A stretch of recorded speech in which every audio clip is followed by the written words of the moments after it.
The chain rule is not usually applied in the way we applied it in the last video.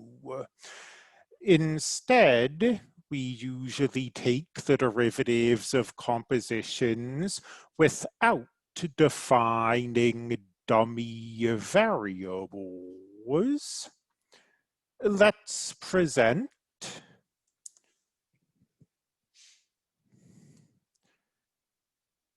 the chain rule again. The chain rule version 2. And the chain rule is for taking the derivatives of compositions. So what if we have the derivative of a composition? We've got f composed with g of x. And the chain rule says, take the derivative of the function f, which in this context is called the outside function. Stick the inside function, a phrase I haven't used before, but if f is the outside function, surely g's the inside function. So stick the inside function inside of it, and then multiply by the derivative of the inside function.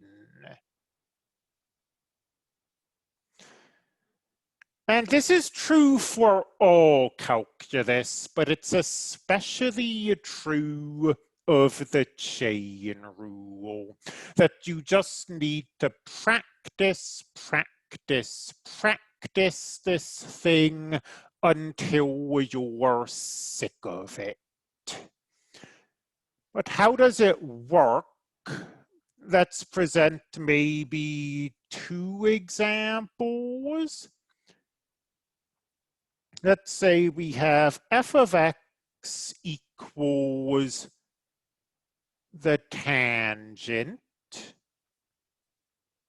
of x cubed plus 1. And we'd like to find the derivative of this thing.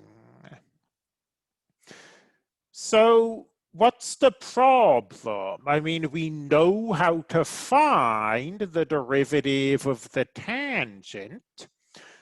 Well, the problem is that instead of having the tangent of x, whose derivative is the secant squared of x, we have the tangent of this thing. In terms of composition, we've got the composition of the tangent, which is the outside function, and this cubic polynomial, which is the inside function. So if you don't see that immediately, we can ask ourselves what this function's doing. It starts with x, then it cubes it, then it adds 1, finally, it takes this and puts it inside the tangent. And if you follow your order of operations, the last operation you perform is going to be your outside function, and what you perform it to is going to be the inside function. But once you've done enough of these problems, this is going to come automatically. You'll look at this and you see, oh, we have this trig function. There's a function literally inside the parentheses. This is outside, this is inside. It's certainly fine to do this at first, but hopefully once you get enough practice, you'll no longer have to write out step by step what the function is doing in order to recognize what's your outside and what's your inside function. So anyway, lots of talk, not a lot of differentiation. Let's fix that. What's the derivative of the tangent? The derivative of the tangent is the secant squared. And the inside function goes inside of that. That's what you see here, the derivative of the outside function, the secant squared in this case, with the inside function stuck inside it. So the secant squared with x cubed plus 1 stuck inside it times the derivative of the inside function. That's this g prime. And this, of course, I say of course because a function only has one derivative. If you use two different methods, you have to get the same thing. So this, of course, is what we would have gotten if we defined a dummy variable and used version 1 of the chain rule. Dy dx equals the secant squared of w dy dw times the derivative of this, 3x squared, w equals x cubed plus 1. So we stick that in there. The secant squared of x cubed plus 1 times 3x squared.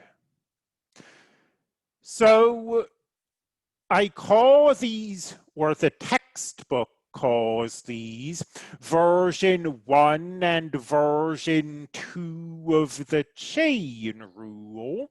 When you see them written down, they might not really look as if they're the same thing, but version 1 and version 2 were both ways of taking the derivative of this composition. And of course, they got us the same answer. They're the same rule, just written differently.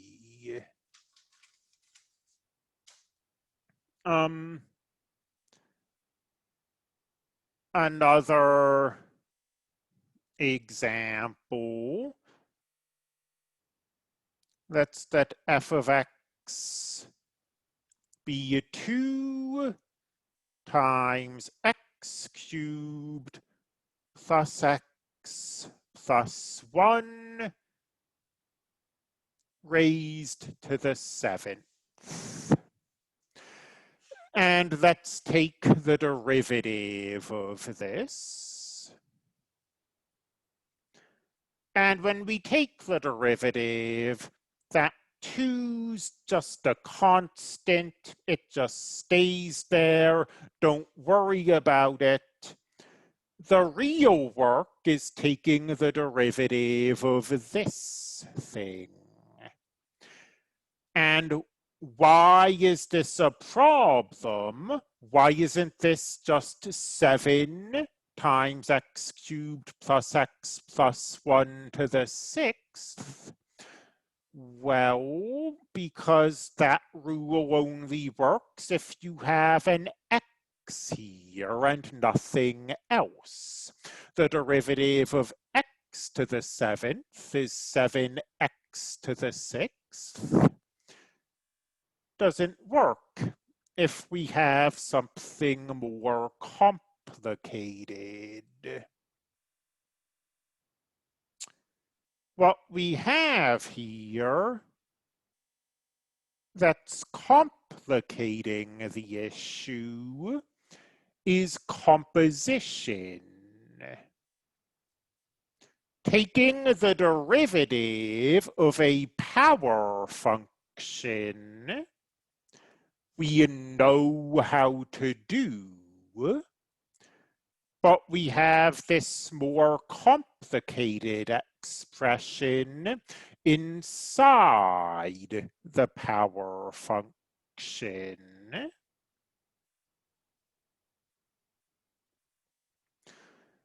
The chain rule says, take the derivative of this outside power function. So take the 7th down, reduce the 7th power to 6, and then put the inside function inside. These outside and inside functions are well named. The inside function started inside a power, and now it's inside this derivative. We also want to multiply by the derivative of the inside function. So 2 times 7 is 14. That's really the only simplification we can do here.